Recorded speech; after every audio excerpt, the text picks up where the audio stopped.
জন্য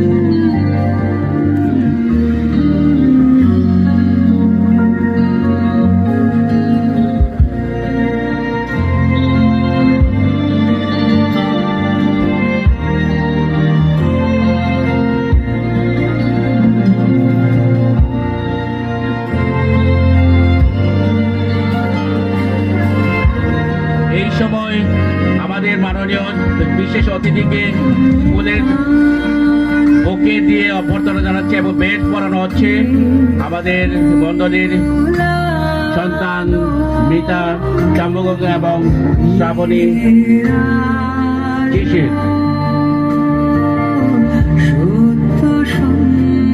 আসুন আমরা আবারও করতালির মাধ্যমে তাদেরকে অভ্যর্থনা জানাই।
আমরা আমাদের বিশেষ অতিথিবৃন্দের কাছ থেকে শুভেচ্ছা বক্তব্য শুনবো। 1 মিনিট করে ওনারা আমাদের জন্য শুভেচ্ছা বক্তব্য দেবেন এবং আমাদের মাননীয় চেয়ারম্যান তিনি আরেকটি শুভেচ্ছা বক্তব্য দেবেন সবার শেষে। আমি এই সময় শুভেচ্ছা বক্তব্য জানানোর জন্য আহ্বান জানাই দলীয় সম্পাদক জনাব লতিফুর রহমানকে।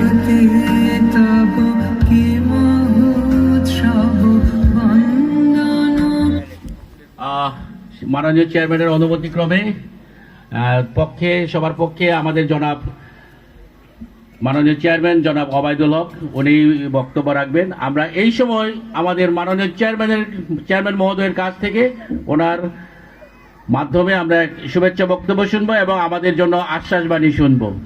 আসুন আমি এই সময় আহ্বান জানাই জনাব ওবায়দুল হককে।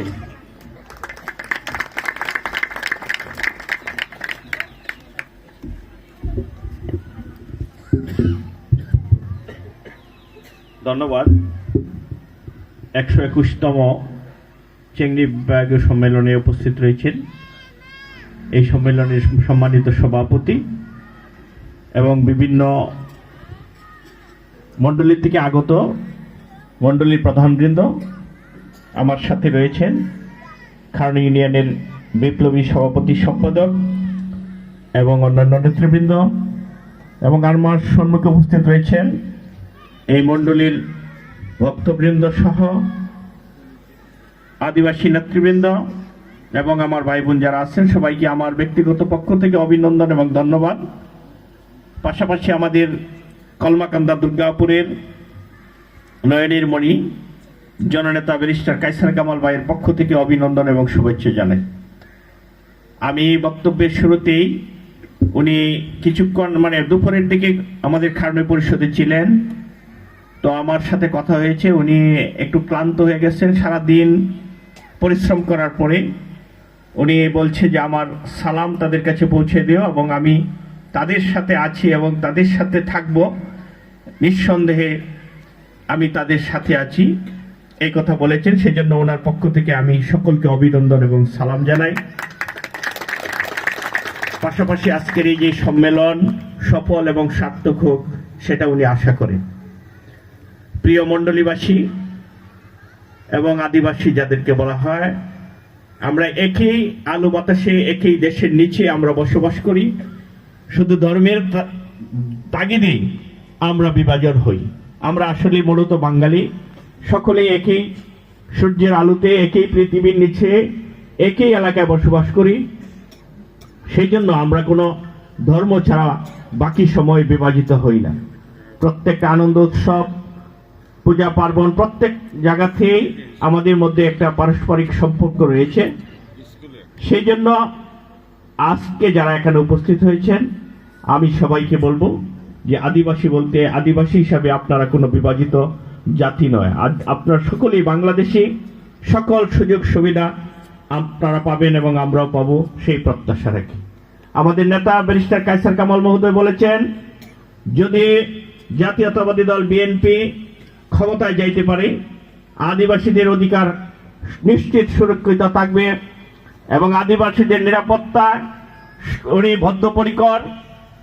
আদিবাসীদের যে সমস্ত উৎসব রয়েছে তারা নির্বিঘ্নে পালন করবে এবং আদিবাসীদের সকল সুযোগ সুবিধার প্রতি উনি বদ্ধপরিকর, এই কথা বলেছেন।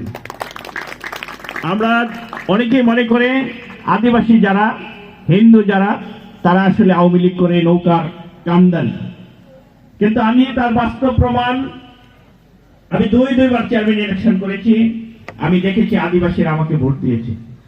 নৌকা থাকার পরেও তারা নৌকায় ভোট দেয় নাই। এটা বাস্তব কিনা?